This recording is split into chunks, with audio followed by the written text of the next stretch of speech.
ამ სამყაროსათვის ჩვენ პავლე მოციქული ამბობს სულელ ქრისტესათვის. და მზად უნდა ვიყოთ, დიახაც ჩვენ სულელები ვართ ქრისტესათვის. ჩვენ უძლურ, დიახაც უძლური ქრისტესათვის. ჩვენ გინებულ, დიახაც გინებულ ჩვენ ქრისტესათვის. ვიდრე აქაჟამამდე ქვის, წყურის, შიშველ ვართ, ვიქეჯნებით, განუსვენებელ ვართ, ანუ დაღლილი ვართ სულ, შურებით, ანუ სუშრომაში ვართ, რამე თუ ვიქთ ხელითა ჩვენითა. ძირითადად არის გამონაკლისი შემთხვევები, მაგრამ ძირითადად ქრისტიანები სწორედ აი ესე არიან.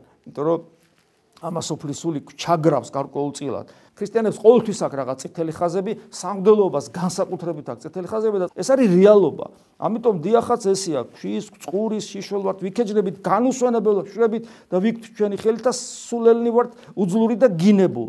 მაგინებელთა ჩვენთან ვაკურთხებთ. რო კვეთავ, სულ მახსენდება ის ადამიანები, ვისგანაც მე, ჩემი ოჯახი წლების განმავლობაში ზოგჯერ დღემდე შევიწროებულები ვართ. და რას ვაკეთებ? რას ვაკეთებ და მათთვის ლოცულობ. აი ამას ვაკეთებ. ეს რეალობაა. ეს არის რეალობა, ეს არის სინამდვილე.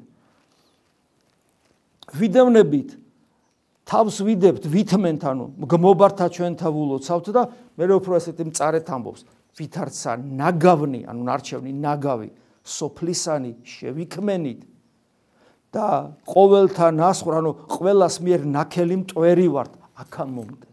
აი ესე წარმოაჩენს პავლე მოციქულებრივ საქმიანობას, რომელთა ხსენებაც არის დღეს და რომელმაც თავიანთი აი ამგვარი ღვაწლით მოგვიტანეს ჩვენ ეს უძვირფასესი საუნჯე ჩვენი სარწმუნოება და ჩვენამდე რადგან მოვიდა ჩვენ ვართ ვალდებულება რომ ეს ჩვენ ესტაფეტა ჩვენს მომავალ თაობას გადავცეთ, იმიტომ რომ პირნათელი ვერ წავდგებით სხვანაირად ღვთის წინაშე, უნდა გავუფრთხილდეთ ჩვენ სამშობლოს და ჩვენ კიდე თუ ვართ ქრისტიანები, უნდა ბოლომდე ვიყოთ, ბოლომდე და მაგალითი არიან მოციქულები. უფალი იმას დიდ ტვირთს არ დაგვადებს, ვირისი ტვირთვაც ჩვენ არ შეგვიძლია, მაგრამ თუ თქვენ ცხოვრებაში დგება ის წითელი ხაზი, როცა ხედავ რომ ეხლა ესე უნდა მოვიქცე, მაგრამ ქრისტიანი რო ვარ, აბა რა ვქნა, იცოდეთ რომ ყოველთვის უპირატესობა ქრისტეს მიანიჭეთ და არა ამ ქვეყნიურ სამართლიანობას. მაშინ მადლი არასოდეს არ მოგვაკლდება.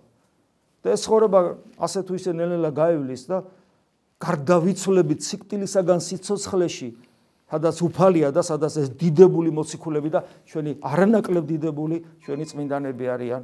ამინ.